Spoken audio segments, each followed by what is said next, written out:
এবার উত্তর চব্বিশ পরগনার বারাসতের খবরে চোখ রাখি। বারাসতে রয়েছে কম্প্যাক্টার স্টেশন, তবুও মেটেনি জঞ্জাল সমস্যা, ছড়িয়ে ছিটিয়ে আবর্জনা।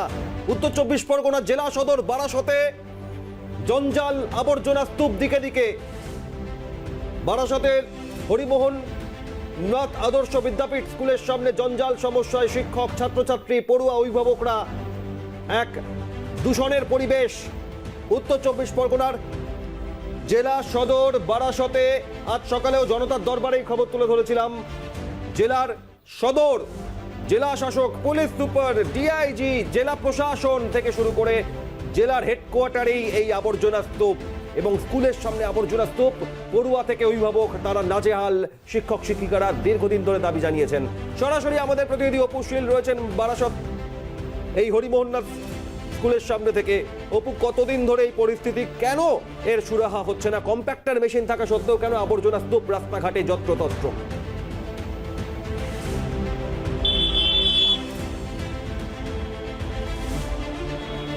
দেখো, ঠিক তুমি যেমনটা বললে, দীর্ঘদিন ধরে কিন্তু বারাসাতের এই জঞ্জাল সমস্যা।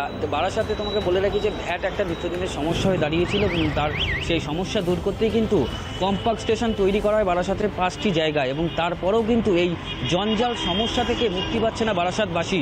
আমি তোমাকে দেখাবো যে এই যে হরিমোহননাথ স্কুল, সেই হরিমোহননাথ স্কুলের ঠিক ঢিলছোড়া দূরত্বে কিন্তু এই যে এখানে যে নোংরা, সেই নোংরা কিন্তু একটা ভ্যাট আকার ধারণ করেছে। দীর্ঘদিন ধরে কিন্তু প্রশাসনকে জানিয়েও সুরাহা হয়নি, পৌরসভাকে জানানো হয়েছে এবং এর আগেও আমরা দেখেছি যে এই অভিভাবকরা, শিক্ষকরা এর বিরুদ্ধে আন্দোলনও করেছে, কিন্তু তারপরেও সমস্যা মেটেনি। বহুবার প্রশাসনকে জানানো হয়েছে যে এর ফলে কিন্তু বাচ্চারা অসুস্থ হয়ে পড়ছে এবং এই গন্ধের কারণে কিন্তু স্কুলের ক্লাস নিতে অসুবিধা হচ্ছে। স্কুলের যে জানলা আছে সেই জানলা বন্ধ করেই কিন্তু তারা শিক্ষকরা কিন্তু পড়ুয়াদের পড়ায়, তারপরেও এই সমস্যা মিটছে না। আমরা সরাসরি কথা বলবো যে কি অভিযোগ। দাদা, এইখানে তো আপনি থাকেন, যে কি সমস্যাটা হচ্ছে এই যে ময়লা ফেলা হচ্ছে এখানে দীর্ঘদিন ধরে। আমি নিজে এই স্কুলের ছাত্র, আমি নিজে এই স্কুলের শিক্ষক। এই অঞ্চলের, এতদ অঞ্চলের স্বনামধন্য স্কুল এটি। এখানে প্রচুর ছাত্রছাত্রী পড়ে এবং বেশ উচ্চস্তরীয় রেকমেন্ডেশন আমাদের কাছে আসে বাচ্চা ভর্তি করানোর জন্য। তো সেই স্কুলের এত সংখ্যক ছাত্রছাত্রীপূর্ণ একটা স্কুলের পরিবেশ অস্বাস্থ্যকর হয়ে রয়েছে শুধুমাত্র এই ময়লা ফেলার, এই আবর্জনা ফেলার স্তূপটার জন্য। এবং এখানে এক সময় দেখা যায় যে 2-3 দিন 4 দিন ময়লা তোলা হয় না, তখন এখানে স্তূপাকার পাহাড় প্রমাণ ময়লা জমে থাকে এবং পচে দুর্গন্ধ বেরোয়। আপনারা দেখতে পাচ্ছেন অফিস রুমের জানলা আমরা খুলতে পারি না। স্টাফ রুমের ওপরে একটি ক্লাস ঘর রয়েছে, সেখানেও আমরা জানলা বন্ধ করে পড়াতে বাধ্য হই, কিন্তু জানলা বন্ধ করে পড়ালেও দুর্গন্ধকে আটকানো যায় না।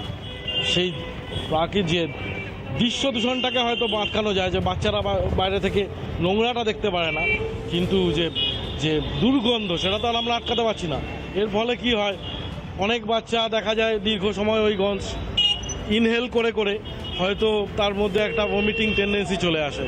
তো কেউ হয়তো শারীরিক অসুস্থতাও বোধ করে, বিশেষ করে এই গরমের দিনে যখন প্রচণ্ড দাবদাহ চলে, সেই সময় এই দুর্গন্ধ তাদের আরও বেশি করে অসুস্থ করে তোলে। এই যে অস্বাস্থ্যকর পরিবেশটা, এটা আমি যখন স্কুলের ছাত্র ছিলাম তখন ছিল না। তখন এখানকার পরিবেশ খুবই সুন্দর ছিল। আমরা আশা করছি যে এখান থেকে যত দ্রুত সম্ভব এইটা ব্যবস্থা নেওয়া হোক, যাতে আমাদের স্কুলের পুরনো পরিবেশটা আবার ফিরে আসে। প্রশাসনকে তো জানানো হয়েছে, তারপরেও কেন সুরাহা হচ্ছে না? আপনারা তো বহুবার এর আগে দেখেছি ছাত্রছাত্রীদের নিয়ে আন্দোলন করতে, তারপরেও কেন এরকম সমস্যার সম্মুখীন হতে হচ্ছে?